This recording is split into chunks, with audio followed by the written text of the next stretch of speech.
My name is Jose Mauricio. I am 47 years old, and until that unforgettable day, I had never questioned the rhythm of my life. I worked in an engine factory in a small town in Minas Gerais, a region where the sun burns the asphalt by midday, and the days melt one into the next like steam rising from hot iron. I wasn't a man of deep thoughts or philosophical debates. I believed in God, yes, but it was the kind of belief that you inherit, not the kind you wrestle with. My life was made of routines. Wake up before the sun, take the crowded bus, punch the time card, work 8 hours surrounded by the sound of machines and the smell of metal, then go home, eat with my wife, watch a little TV, and sleep. It wasn't a bad life. I had no great sorrows, but no great joys either. Just that constant feeling of waiting for something without knowing what. Spiritually, I was lukewarm. I prayed occasionally. I went to church on Easter, sometimes on Christmas. I asked for protection before long trips and said, "God bless," out of habit more than conviction. I never denied the existence of something greater. I just never really looked for it either. I had become comfortable in my ignorance, wrapped in the security of routine like so many others who walk this earth half awake. It was a Tuesday. I remember because it was the day we received a new shipment of aluminum blocks, and the warehouse was unusually hectic. The heat was suffocating that afternoon. My shirt clung to my back. I was adjusting a heavy piece of metal on the hydraulic press, the kind of task I had done 1,000 times before. I hadn't slept well the night before, just a light headache and a bit of nausea after lunch, but I pushed through. You don't stop just because you feel off. That's how I had been raised. Then it hit me. A strange tightness in my chest, like something was pressing in from the inside. It wasn't sharp, it was heavy, dense. My skin turned cold and a strange fog began to cloud my vision. I heard the machine begin to slow down, then shut off entirely. That wasn't supposed to happen. I blinked, trying to steady myself, and in the blur, I saw my co-workers dropping their tools and running toward me. Time stretched, slowed, and then nothing. But it wasn't the end, not at all. I opened my eyes, or rather, I became aware. I wasn't lying on the ground. I was standing, watching everything unfold. I saw my own body collapsed next to the machine, my face pale, lifeless. My colleagues were frantic, shouting, some crying, one calling for help. But I wasn't panicked. I wasn't scared. There was a strange stillness inside me, a silence that wrapped around me like a blanket. I looked at my hands, my new hands. They weren't like flesh and blood. They shimmered faintly, translucent and luminous, as if made of light. Everything around me, every sound, every color, felt heightened, more intense. The metal glinted like polished silver, and the voices echoed like distant songs weighted with emotion. I was seeing the same world, but not with the same eyes. That was the moment I knew, without doubt, without logic, that I had crossed a line I could never uncross. I was outside myself, detached, freed, and yet more alive than I had ever been. This is the part of the story where many would say they were afraid, that they begged to return. But not me. In that instant, there was no fear. There was only recognition, as if a truth I had always known deep down had finally stepped out of the shadows. This wasn't a hallucination. This wasn't a dream. This was real. More real than anything I had ever touched with my hands or seen with my eyes. And it was there, in that timeless space between breaths, that something began to change inside me. Before I continue, I want to gently ask you something from my heart.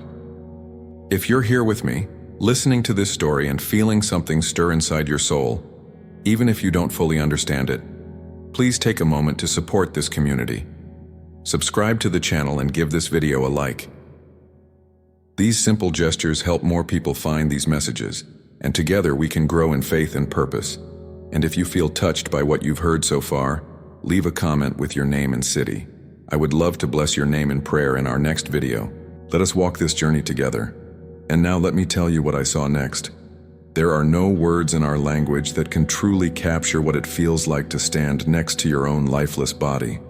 To see people you've worked with for years cry out your name, shake your shoulders, slap your face, and beg you to return, all while you observe, detached. Not as a ghost or a memory, but as something else, something unbound. Time was no longer ticking. It existed, but it didn't rule me. I was inside a different kind of flow, one that didn't rush forward but expanded, deepened. And then, just when I thought I was alone in this space of silence and suspended light, I felt something behind me. No sound, no warning, just a presence. I turned, without moving my feet because there were no feet anymore. And there he was, Jesus. I knew it instantly. It wasn't a matter of recognition by features, because he didn't look like the paintings or statues from the church. He was more. It was as if the truth of who he was flooded every part of me at once. His presence didn't enter the room, it became the room. His gaze didn't just meet mine, it knew me. Entirely. He didn't speak, not at first. And he didn't need to. Just looking into his eyes told me things I had never dared ask. There was a gravity in his silence, and yet, in it, I felt the warmest love I had ever known. It was not a feeling. It was a knowing, and that knowing consumed every doubt, every fear, every little shield I had built around my heart. Then he reached out his hand, and I went with him. I didn't walk. I didn't fly. It was more like being drawn, gently but with purpose, through a space that was both within and beyond. The factory, the men yelling, the sirens now wailing in the distance, all of it faded like smoke dissolving into wind. What replaced it was a place with no borders, but not empty. It was full, filled with a kind of light that didn't come from the outside but from within everything. We moved through this realm of understanding, not walls, not roads, not sky, but something more real than any physical world I had ever known. It was as though I had stepped inside the very breath of God.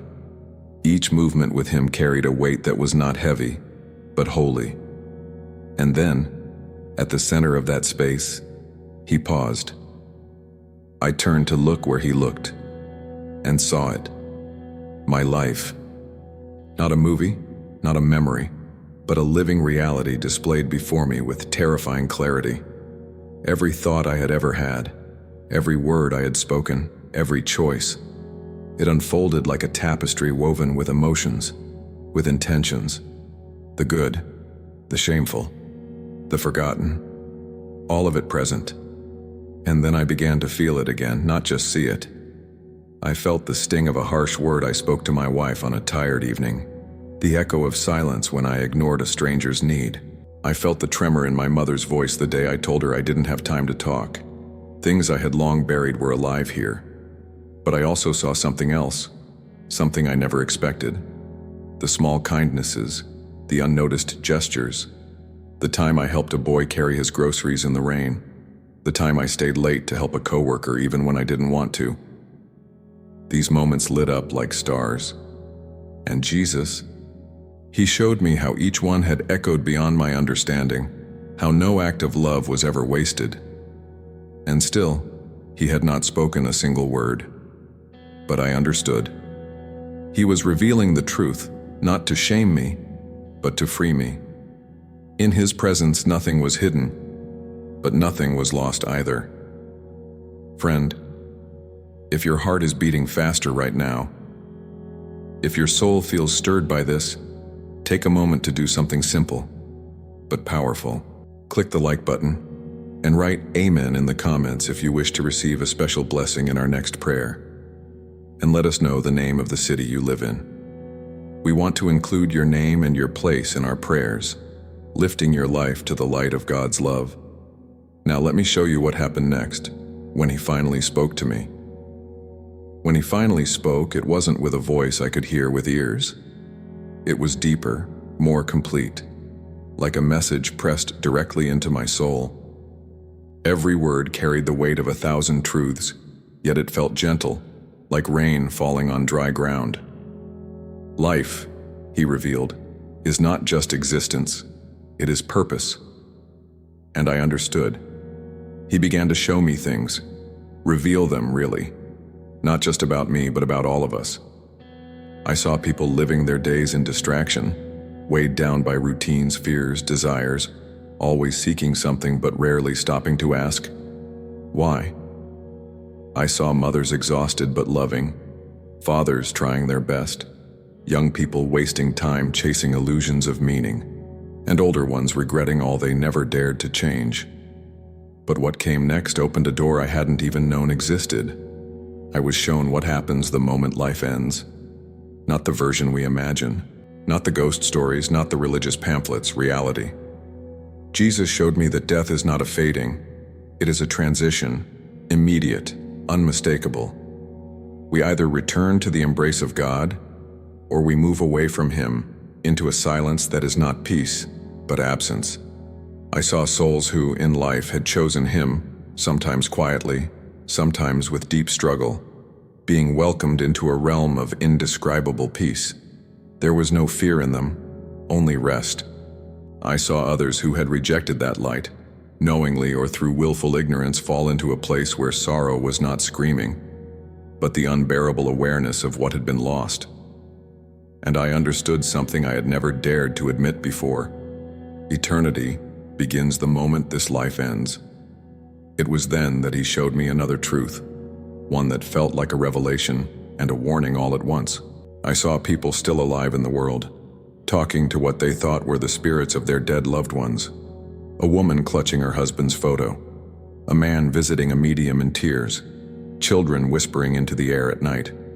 They all believed they were speaking to someone they loved and missed. But Jesus pulled back the veil. What stood behind those faces were not souls of the dead, but something else. Something ancient, patient, and deceiving. Shadows wearing familiarity like a mask. These were not visits of comfort, they were traps. And I knew with terrifying certainty that I had believed the lie too. I had once laughed at people who warned against such things. I thought it was harmless. Now, I knew it was a strategy, carefully crafted to keep hearts bound in grief, minds distracted from truth, and souls distant from salvation. There was one moment I cannot forget. A woman in her living room holding a locket and crying as she begged the spirit of her deceased son to show her a sign. A flicker of light passed through the room. She gasped. The presence whispered things only her son could have known. But Jesus let me see what was really speaking, and what I saw chilled me more than any nightmare ever could. These were not ghosts. They were counterfeit comforters, demonic deceptions clothed in sentiment. Jesus turned to me then, His expression solemn. This is why you must speak. It was not a suggestion. It was a mission. I felt the weight of it enter my spirit. The world doesn't need more opinions. It needs truth. A truth that does not bend, does not flatter, but saves. And I was being given the chance to carry that truth, to speak it not from theory or religion, but from witness. And if you're here right now, listening with an open heart, I want to ask you something sacred. If this message is touching you, even just a spark of it, don't let it slip away. Please subscribe to this channel and give this video a like. It's not just for views, it's so that others too might find what you are finding now. And if you wish to go even deeper, explore the link we've shared with this video. There's a message there that may speak directly to your spirit. This is more than a story. It's a door, and through that door, something else was waiting for me. As Jesus continued to lead me, the atmosphere began to change. The light that had surrounded us, soft, warm, penetrating, grew deeper in tone. Not darker, but more solemn. I could feel something shift within me, as if I were being prepared for a greater truth. The love was still there, unshakable, but now it came with a gravity that made my soul tremble. We entered what I can only describe as a threshold space, not a place of torment, but one of undeniable clarity. It wasn't hell. It was before, a place of waiting yet not idle, a valley where time held its breath, where souls remained fully conscious, completely aware of what had been, and more painfully, of what had been missed. There was no screaming, no chaos, just the unbearable silence of realization. I saw them, men and women, young and old, standing in stillness, some with tears that never stopped falling, others staring into the void with an expression of loss so profound it carved a wound in my own spirit. And they knew. Each one of them understood with piercing clarity that they had rejected truth, not out of ignorance, but from comfort, pride, fear, or indifference.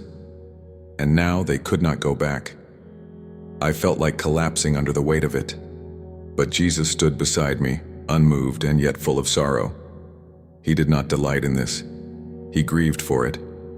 And yet, his presence radiated a justice so perfect, so unshakable, that I could not even question it. Then I saw something else. Myself. Not my body, not my spirit, but my record. Every idle word, every selfish act, every forgotten prayer, every time I knew the right thing and chose the easy one instead. It was all there. And not just the acts, the motives behind them. I stood before the full reality of who I had been. But Jesus didn't accuse me. He didn't even look at my failures with disgust. He showed me. And as I looked, I didn't feel the condemnation I had feared all my life. I felt truth. A truth that cut, yes, but also healed. Because he showed me that justice was not there to destroy me. It was there to reveal what mercy had already paid for. He said nothing out loud, but I understood him again, with that deep language of the soul. You were never hidden from me, and yet I loved you still. It shattered me. I fell, not physically, but in spirit. A breaking, a surrender. Because in that moment, I knew I had nothing to offer, no defense, no justification. But what I did have was his gaze. That gaze that never turned away, even from the worst of me. And then he turned my eyes toward time. I saw how I had wasted it. The hours spent chasing things that rust and rot. The days swallowed by distractions, by anger, by smallness. But I also saw something else. Every moment I had chosen love, kindness, faithfulness, even in secret, even without noticing. I saw how those moments shone like beacons, and I saw how many of them came from others, people I barely knew, strangers who had touched my life without realizing it. One small gesture, one act of forgiveness, one whispered prayer. Nothing was lost. Nothing. There, in the middle of that holy space, I felt the fire of God's mercy consume every illusion I had built around my life. And I saw how much it mattered, how much every choice matters. If this truth is touching your heart right now, I want to ask you something with love and tenderness. Take a moment and click the like button. Write Amen in the comments if you wish to receive a blessing in our next prayer. And don't forget to share with us which city you're watching from, so we can lift up your name and your place in our prayers with affection and care. Because what happened next changed everything. The visions had quieted. The flood of understanding had settled into a deep stillness within me. I no longer stood in a place of revelation, but at the edge of something else, something personal, intimate, and sacred. Jesus stood before me once more. His eyes held no urgency, no command, only love. But in that love there was a fire, a direction, a mission. I brought you back to testify. The words didn't echo. They anchored. They grounded themselves into the deepest part of who I was. I wasn't being asked to believe anymore. I was being commissioned. Not because I was worthy. Not because I had earned anything. But because I had seen. Because now, I could never pretend I didn't know. He showed me, one last time, the world. Earth. The streets filled with people walking fast, lost in their own thoughts. The mothers trying to hold families together. The elderly sitting in silence. The youth running from truth in search of meaning. So many hearts, aching. So many souls unaware of what waited just beyond the veil. And he said nothing more. He simply looked at me, and I understood. I woke up gasping for air, cold, bright lights above me. The sterile smell of disinfectant, Machines beeping. A woman's voice, my wife's, calling my name over and over again, her tears falling onto my face. I had been gone for 4 minutes. Dead, they said. But I hadn't just come back.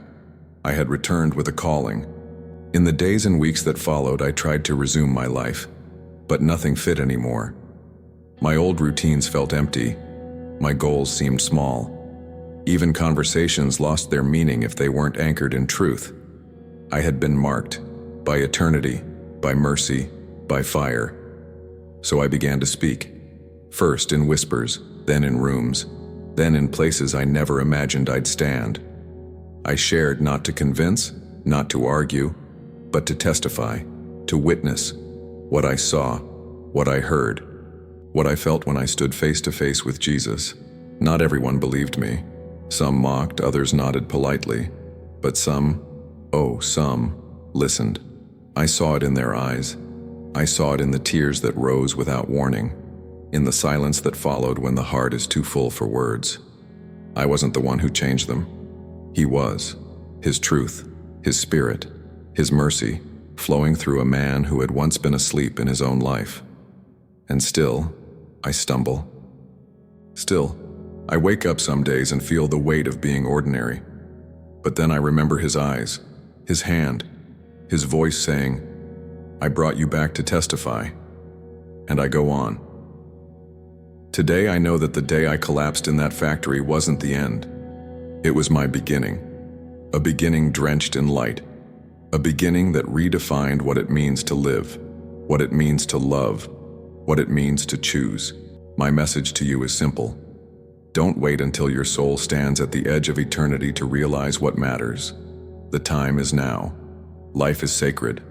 Every choice, every prayer, every act of love, it matters more than you can imagine. Thank you for walking this journey with me. If this message has touched your heart, I invite you, from my heart to yours, to like this video and leave Amen in the comments if you want to continue receiving blessings through our prayers. Tell us which city you live in so we can include you and your home in our moments of intercession. Your life, your name, your soul matter deeply. And now don't stop here. There is another story waiting for you, a video that will open your eyes even more, a message that might be exactly what your spirit needs today. Just click on the video that's now appearing on your screen. Let God continue to speak to you. Let His light guide your next step. Thank you for being with us. Amen.